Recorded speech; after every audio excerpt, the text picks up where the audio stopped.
नमस्कार, मैं हूं विद्यासागर। स्वागत है आप सभी का टीएनपी न्यूज में। उमेश पाल हत्याकांड के बाद से ही यूपी में सपा और बसपा में जुबानी जंग तेज हो गई है। इस जुबानी जंग में अब मायावती भी कूद गई है। मायावती ने अतीक अहमद को समाजवादी पार्टी का प्रोडक्ट बताया है। वहीं दूसरी ओर शिवपाल यादव ने मायावती पर निशाना साधा है। देखिए यह खास रिपोर्ट।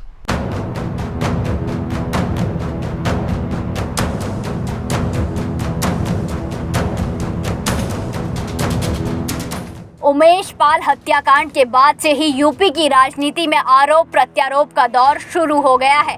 बीजेपी और समाजवादी पार्टी एक दूसरे पर हमलावर है। बीजेपी ने समाजवादी पार्टी पर अतीक अहमद जैसे माफियों को बढ़ावा देने का आरोप लगाया है। बीजेपी नेता और प्रदेश के मुख्यमंत्री योगी आदित्यनाथ ने बीते दिनों सदन में बोलते हुए अखिलेश पर खूब निशाना साधा था। तब योगी काफी तीखे तेवर में दिखे थे। वहीं आरोपों के इस युद्ध में मायावती भी मैदान में उतर आई हैं।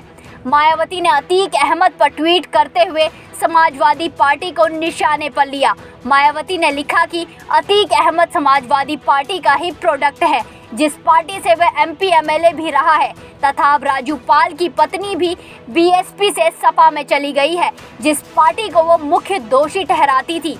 अतः इसकी आड़ में कोई भी राजनीति करना ठीक नहीं। वहीं इस सब पर अब शिवपाल यादव ने मायावती को आड़े हाथों लिया है। पत्रकारों से बात करते हुए शिवपाल ने कहा कि ट्वीट करने से राजनीति नहीं चलती। प्रयागराज की इतनी बड़ी घटना हुई है तो अभी तक तो पकड़े नहीं गए। वो तुरंत कार्रवाई होना चाहिए था, तुरंत पकड़े जाना चाहिए था। ट्वीट से करने से कुछ नहीं होना है। सर, मायावती जी कह रही हैं कि समाजवादी पार्टी के ही प्रोडक्ट हैं अतीक अहमद। 5 साल किसकी सरकार थी?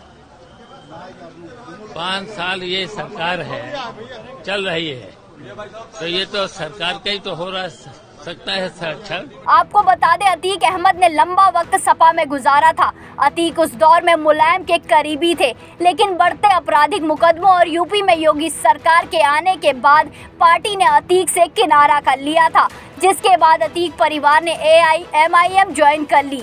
लेकिन यूपी की राजनीति में सक्रिय भूमिका निभाने के लिए अतीक परिवार ने AIMIM को छोड़कर मायावती की पार्टी की सदस्यता ग्रहण कर ली थी।